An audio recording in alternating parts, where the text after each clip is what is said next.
saludamos a Cristian Cruz. Muy buenos días. Hola, buenos días, Juan. ¿Qué tal? ¿Cómo estamos? Bien, de lunes en septiembre. Esto es como 20 lunes juntos. Sí, ¿verdad? Bueno, hay que echarle un poquito ahí de psicología, ¿no? Para llevarlo lo mejor posible. Los ¿no? días son relativos. Bueno, el mes de agosto, bien, ¿no? De descanso. Sí, buah, corto siempre. El mes de Sí, agosto ¿verdad? más corto que los demás. Eso es señal de que ha ido bien. Sí, sí, exacto. Bueno, Cristian, temas Sí. de actualidad como en la semana pasada tratábamos un poquito con tu compañera el tema de también de la vuelta al cole, pero dentro de la vuelta al cole se pueden producir algunas irregularidades, ¿no? Como pueden ser las que vamos a tratar hoy, esos trastornos, ¿no? De la vuelta al cole, el bullying y demás, ¿no?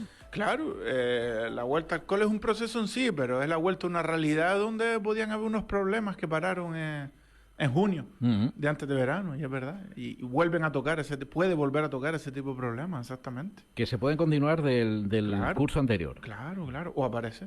o aparecer Sí, nuevos. sí, la vuelta al cole no solo es libros y ropa, que ya es. Sí, que ya es mucho, ¿no? Que ya es mucho. Que ya es un trastorno para los padres también, Sí, ¿no? por supuesto, por supuesto. Trastornos como cuáles.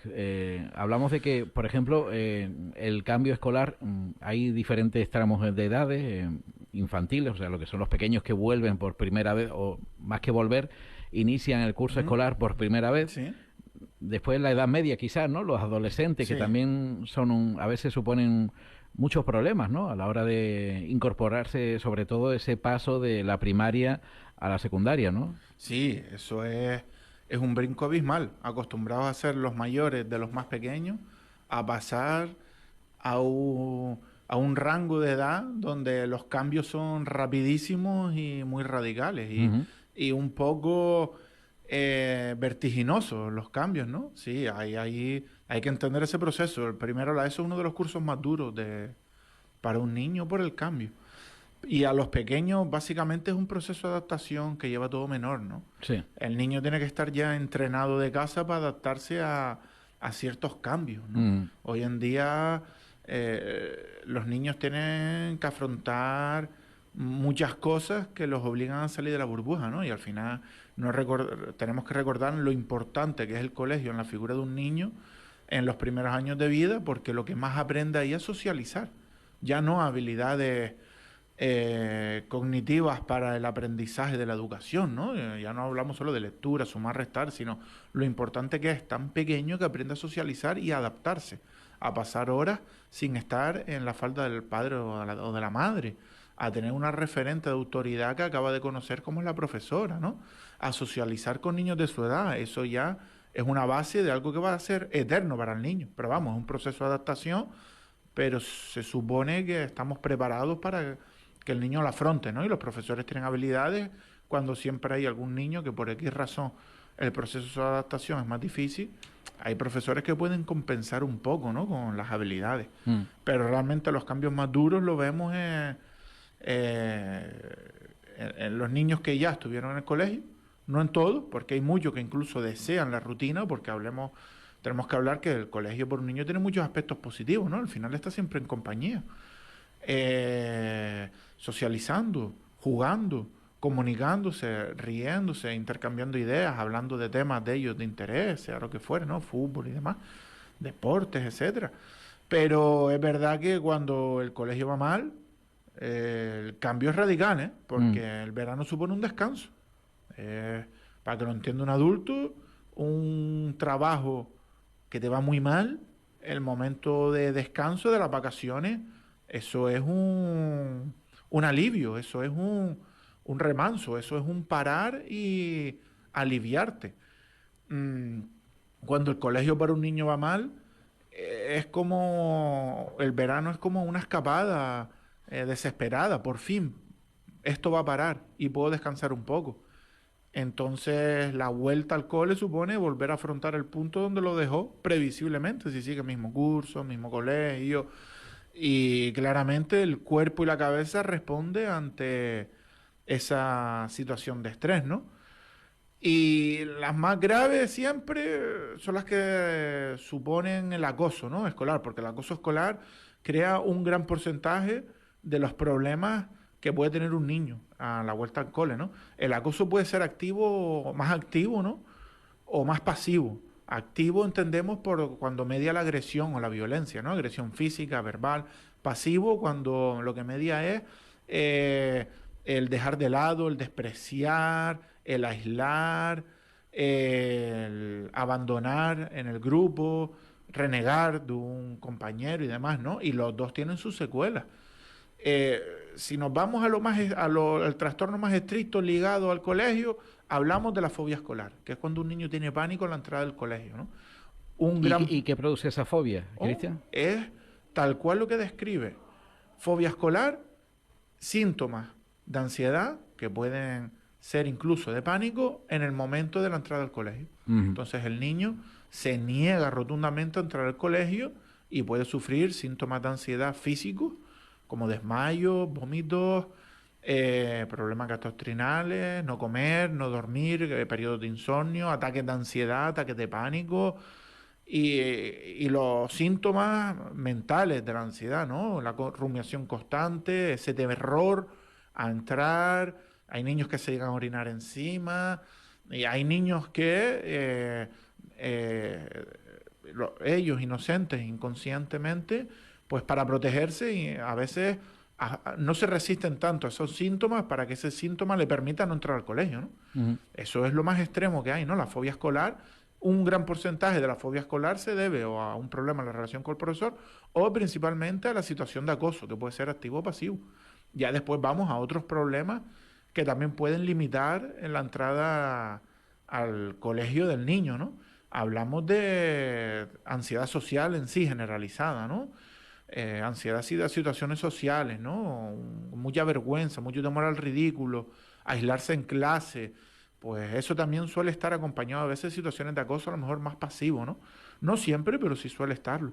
Después hay otro pequeño porcentaje que es más chiquitito, que es la ansiedad generalizada, ¿no? Que un niño que tiene un trastorno de por sí de ansiedad, pues siempre le va a costar también ir a un contexto como el colegio, ¿no? Ya después hablamos de otros problemas que no son propiamente de salud mental, que sí, pero no de patología, de trastornos mentales, pero que pueden complicar mucho la vuelta al colegio a un niño, ¿no? Hablamos de padres sin habilidades, con carencias y negligencias que hacen que, por ejemplo, desistan de su obligación en que el niño asista continuamente al colegio, ¿no?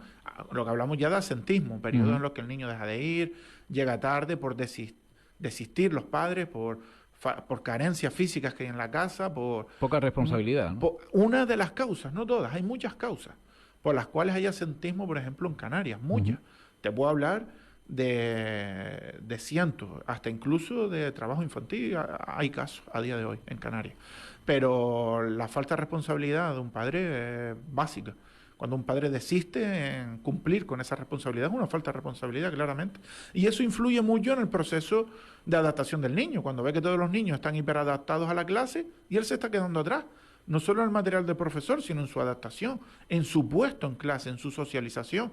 Eso hace que el niño empiece a quedarse atrás en el grupo, por lo tanto, por sistema va a quedar más rechazado, más aislado, y al final el daño es para el niño. Pues en todo eso hay una gama de posibilidades que pueden dificultar la entrada de los menores a la vuelta al cole, a la vuelta al cole. Está claro que cómo se enfrenta un padre o una madre a un caso de acoso escolar, de bullying, porque no siempre los niños están preparados o se atreven, ¿no?, a decir, me pasa esto, ¿no? Muy importante, Juan, muy importante lo que estás diciendo, porque las señales son muy complicadas de ver. Y, por ejemplo, como hablábamos, que la vuelta al cole, las señales se convierten otra vez en un volador. Con lo tranquilo que estuvo el verano el niño, y ahora de repente tiene otra vez dolor de cabeza, no duerme, está vomitando. Propio del bullying, una de las consecuencias del bullying es que el menor intenta ocultarlo. Hay múltiples razones por las cuales la mente de una persona que está sufriendo acoso se vuelve pasiva ante la situación y por ello le cuesta pedir ayuda. Puede mediar la vergüenza, el miedo, el temor al castigo social de los niños, a mayor rechazo, a vergüenza de estar sufriendo la situación, incluso niños que también tienen sentidos de responsabilidades que se les despiertan y a veces se les quedan hasta más grandes de lo que deberían por no preocupar a los padres, etcétera. Hay múltiples causas, pero lo normal es que un síntoma de estar sufriendo acoso es que el niño con respecto al tema sea hermético, no quiera tocarlo, no quiera decirlo. Entonces, las señales son muy peculiares, específicas y hay que saber detectarlas y no podemos esperar que el niño nos la cuente, porque es parte del problema que no lo cuente. No tenemos que fijarnos en lo que el niño dice, sino en lo que hace, en lo que le pasa. Si empieza a rechazar el colegio, a dar comentarios negativos, no quiero ir, el colegio me aburre, ¿para qué? Ahí está disfrazando un posible problema que haya dentro del colegio. Si las señales del cuerpo son las que hablábamos, dolor de cabeza, vómitos, ansiedad, temor, pánico. Si sus señales emocionales son de autorrechazo, hablar mal de sí mismo, ahí nos están diciendo que puede haber un problema de acoso. Las notas también nos dicen que puede haber un problema de acoso. ¿Qué pasa? Es muy difícil que el niño lo cuente, pero tenemos que verlo a través de esas señales específicas. Y que por supuesto, ahora por ejemplo, en la llegada de verano, suelen saltar más a la luz. Y ahí es donde un padre tendría las señales de alarma. Ahora, ¿cómo se trata cada caso? Cada caso es peculiar, hay protocolos. Primero, a través del centro escolar. Y segundo, si no funciona, profesionales externos. Pero lo primero es acudir al centro, a los profesionales especializados en la detección del acoso, en la intervención, que para eso los hay, del gobierno de Canarias, que van a cada centro, etcétera. Hay una gama y dentro de cada centro. Pero lo primero es tocarlo ahí y ya después ver si el niño necesita ayuda profesional. Pero la intervención cuando hay un acoso tiene que ser directa y mientras más rápida mejor, menos secuelas hay, menos daño gratuito. Ahora, no hay un libro específico para decirle a todos los padres cómo tienen que actuar, pero lo primero es poner que lo conozca el instituto, el colegio, y actuar con los profesionales pertinentes lo más rápido posible. ¿Y qué edades, Cristian, suelen ser las más habituales? Ustedes como profesionales que atienden muchos temas, entre ellos ¿cuáles son las edades más peligrosas, quizás más habituales en las que se dan este acoso escolar, este bullying? ¿O no hay disparidades en cuanto a las edades? Hombre, yo te diría que desde fuera no se ve lo peligroso que es el acoso en niños en etapa infantil. Es muy peligroso. Es más difícil de detectar, de verlo, es muy peligroso. ¿Qué es lo que pasa? Que se vuelve más todavía beligerante y más violento el acoso todavía en la ESO, porque hay métodos nuevos. Está el ciberacoso, está el acoso de género, y los métodos son todavía más duros, mucho más graves, porque se pueden ir de las manos. Un niño con un menor con un móvil, que sube una foto íntima de una chica, por ejemplo, eso también es acoso. Agresiones grabadas, los métodos son ya más específicos. En niños son más básicos, pero también son peligrosos. ¿Qué es lo que la opinión personal, por ejemplo, que tengo yo de los casos, sobre los casos que veo cada año? Es que se detecta y se lleva a intervenir cuando es adolescente, porque hay más señales en el adolescente, hay más problemática, incluso de salud mental, aislamiento, de habilidades sociales, etcétera. En el adolescente es cuando se ve, pero lo normal es que cuando llega un caso que sufre acoso adolescente, hay un pasado donde había acoso escolar ya, donde ya había en primaria acoso. Eso es lo normal que nos encontramos.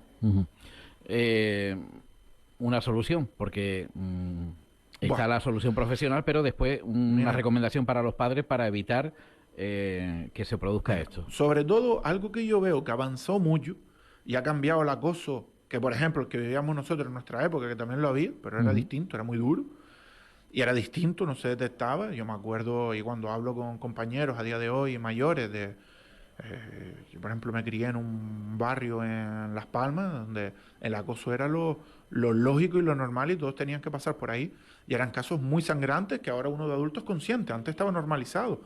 ¿Qué es lo que ha ayudado mucho a este cambio? La psicoeducación, que se conozca, se le ponga nombre, que sepa lo que significa, que se detecte, que se señale al acosador, que la persona sepa detectar que es acoso. Entonces, es muy importante eso, que el niño sea consciente de que está sufriendo acoso. Ahí los padres tenemos información y podemos ayudar a que el niño sea consciente que el problema no es él, ni que es malo, ni que es feo, ni todo lo que le hacen creer los acosadores, sino que es una situación de acoso.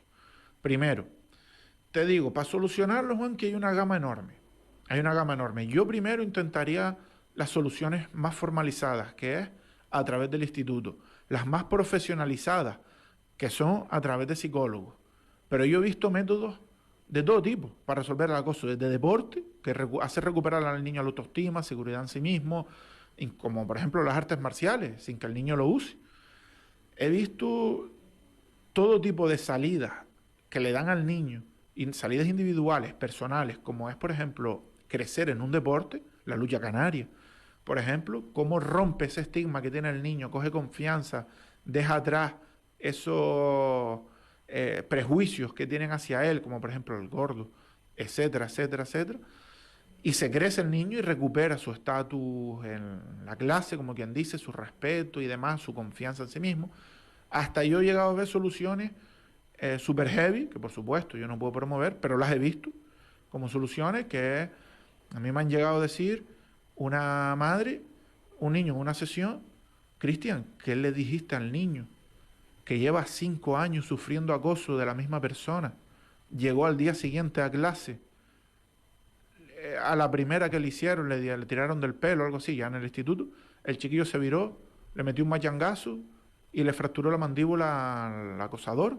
Dice, me lo expulsaron 3 días a mi hijo, pero es algo que no había pasado en años, y a partir de ahora hasta los cambiaron de clase, el colegio no era consciente, el instituto lo detectaron, y a partir de ahí no volvió a haber más acoso. ¿Y qué fue lo que le dijiste? Yo no le dije que le pegara, pero el chiquillo se ve que salió con una confianza enorme, fue consciente. En sí, ¿no? Claro, fue consciente que era una situación de acoso, cogió herramientas ese día, también llevaba, no es lo mismo hablar con una persona. Lo arrastraba hace años ya. Claro, que lleva 6, 7 años, es muy difícil buscar términos medios de diálogo, hay que poner distancia y cortar por lo sano. El chiquillo buscó su salida individual, resolvió la situación, ojo, con un daño enorme que no es la solución, pero su situación individual hubo un antes y un después. Te digo, gama de soluciones de todo tipo. Cambiarlo de un centro de clase.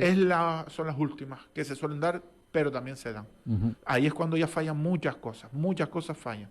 Los cambios de coles, cambios de institutos, cuando hay muchas cosas que no se pueden solucionar y hay que cambiarlo. ¿Qué digo? Todos los que somos padres sabemos que estamos dispuestos a eso y a más, si es necesario, en una situación de acoso. Soluciones hay miles, sinceramente, distintas y adaptables a cada situación. Pero lo primero es que el chiquillo sea consciente de lo que le está pasando y actúa lo más rápido posible, primero con los profesionales que están a cargo. Es lo que yo diría, Juan. Tenemos un WhatsApp por aquí al 633 62 98 92 que dice: hola, buenos días, quería hacerle una consulta a Cristian.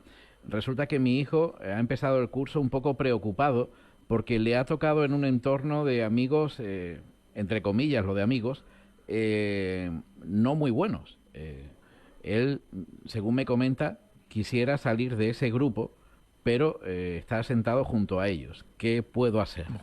Lo más que puede hacer ahora esta madre o este padre es un seguimiento constante y diario, y no puede dejar pasar el tema hasta que vea que el niño ha cogido un espacio en la clase digno, estable, y se hace respetar y hay unas relaciones para él llevaderas durante el año. ¿Qué quiero decir? Todos los días a ese chiquillo tiene que preguntarle cómo fue, con quién habló, qué espacio cogió, si le pasó algo, un seguimiento. Que hay una clase, a ver, todos vivimos en sociedad, todos pasamos por clases conflictivas y podemos adaptarnos o no. Ella tiene que estar vigilante e intentando ayudar al niño a darle herramientas para adaptarse a la situación y que no sea presa, a lo mejor, de acosadores o soldado de acosadores, que también pasa para no ser acosado, ¿no? Esta persona va a tener que estar muy vigilante con el niño, preguntarle a diario, asistir continuamente a las clases para que le den una respuesta exterior también que le haga ver cómo lo está viviendo el niño, la versión del niño y demás, de los profesionales del instituto, pero no puede dejar de estar constante si el niño transmite que lo está viviendo de esa manera. No puede dejar de estar encima y preguntarle constante y diariamente, intentando ofrecerle habilidades. Ahora, si esto se va de madre, es un temor del niño, pero si esto se va de madre, pues ya habrá que buscar soluciones. Habrá que buscar soluciones si es algo inviable, sobre todo si un niño, eso se ve mucho en las notas, un niño se inadapta a una clase, lo normal es que se reflejen las notas, ¿no? Ujú. Pero bueno, lo primero es ahora constancia, continuamente encima de él, y según lo que vaya pasando, la persona tendrá que ir actuando. Eso es una de las posibles soluciones que se pueden dar. A priori, sí, Claro, a claro. priori. Porque un- una sanación, por decirlo de alguna forma, el acoso escolar o el bullying, a largo plazo o corto plazo, o depende de la persona. Perdona, es una... Una solución, ¿no? Que se lleguen a ellos que se les solucione este problema, ¿no? En corto plazo, una vez que Sí, tomemos cartas en el asunto.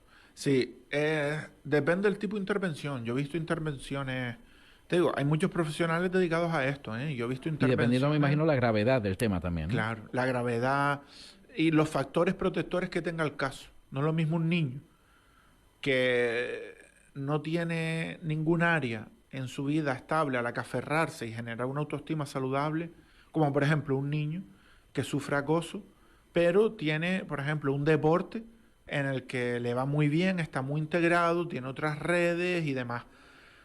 Y tiene unas habilidades más estimuladas, distintas, etcétera. Lo normal depende mucho también de la capacidad, ¿no? De los Ujú. profesionales que estén. Lo importante es atajarlo a corto plazo, que haya un ataje sobre la marcha y ahí se va viendo si hay reminiscencias del bullying o hay conciencia en la clase del acoso, eso se para, se frena y ya está. Y las secuelas a largo plazo se van trabajando o van desapareciendo a medida que el niño tenga una socialización más saludable. Pero lo primero que hay que buscar es a corto plazo que se pare y que se frene, que no siga perpetuándose. Si eso no funciona, entonces ya las soluciones tienen que ser más estructurales, como hablábamos, por ejemplo, el cambio de clase, etcétera, etcétera, etcétera. Ahí, por desgracia, está muy al orden del día, se ha hecho muy viral esos vídeos de las peleas en los Sí, por institutos, ejemplo. fuera de los centros. ¿Cómo se puede atajar eso? ¿Qué tiene que hacer un niño o una niña cuando se produce una situación de esta? Está claro que lo que no hay que hacer es grabarlo y colgarlo, ¿no? Mm.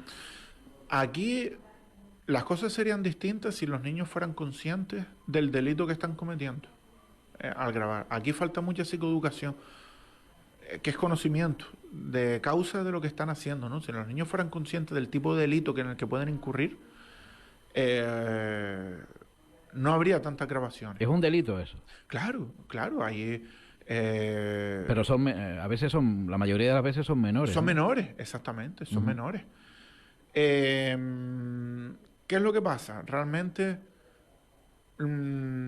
funcionan varias cosas. Hay profesores con ciertos vínculos en los menores y suelen ser conocedores antes de estas peleas y se suele avisar a la policía después de un tiempo acudiendo al instituto y ahí un poco se puede apagar el agua, se puede echar agua, ¿no? Ujú.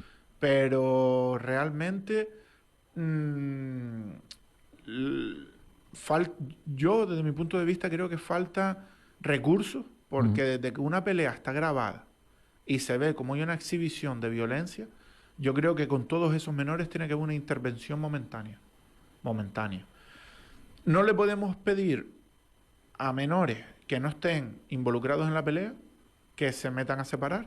Tienen que Claro. ser niños que, vamos, cuerpo, habilidades físicas y cognitivas fuertísimas y un estatus para poder parar eso, pero sí tenemos que trabajar, eh, ya no van a entender los que graban por una intervención lo malo, dañino que es para una persona hacer esa grabación, pero sí las consecuencias que puede tener consecuencias penales una grabación, un problema para los padres de, etcétera, etcétera, etcétera. Yo creo que eso es lo primero que hay que hacer. Ahora que todo menor que se pelea para ser grabado, sabe que está siendo grabado y lo hace para exhibir y hay un daño físico, yo creo que todo eso tiene que estar intervenido legalmente, por supuesto, y, y psicológicamente, porque no deja de ser un menor que es consecuencia de su crianza y que va a seguir siéndolo y el día de mañana va a seguir en la calle. De nada sirve que haya una consecuencia, sino una intervención y que aprenda a esquivar el delito y siga haciéndolo. Ahí está claro que cuando hay una violencia de ese tipo tiene que haber una intervención psicológica, porque eso no es normal. Así es. Bueno, pues Cristian, se nos acaba el tiempo. Rápido. Sí, ¿verdad? Un tema muy candente, ¿no? Sí. Del acoso escolar y que, bueno, que recordamos a aquellas personas que lo estén padeciendo, nos estén escuchando, siempre tienen la opción de contactar con el Gabinete Psicológico DANE, que no sé si tienes por ahí a mano el teléfono para contactar con ustedes, para cita, en el cual, bueno, pues es la última y la mejor solución, cuando ya no vemos opción de que esto se solucione a través de pues que nuestro hijo mejore con los consejos, las recomendaciones que le podemos dar como padres, pues recurrir a profesionales es lo mejor. Y en este caso, el Gabinete DANE también tiene pues la opción de ayudar a los padres en este sentido. ¿Teléfono para contactar con ustedes, Cristian? Sí, es 672-429563, 672-429563, y respondemos vía WhatsApp. Prácticamente Ajá. es muy difícil que respondemos por vía telefónica, a pesar de que tenemos una administrativa trabajando con el teléfono. Por norma general, por WhatsApp es lo más... Vale, recomendable. Sí, lo más ¿no? recomendable, sí, siempre. Queda por escrito el mensaje y demás. Vale, pues ya saben, 672-429563, el teléfono exacto. del Gabinete Psicológico DANE, donde le atenderán si tienen algún problema de estas características y no le encuentran solución. Ellos le asesorarán y harán todo lo posible pues para que el niño o niña salga de esa situación. Pues Cristian, gracias por estar con nosotros. Ha sido un placer esta mañana. Hasta la próxima semana, ¿vale? Hasta luego.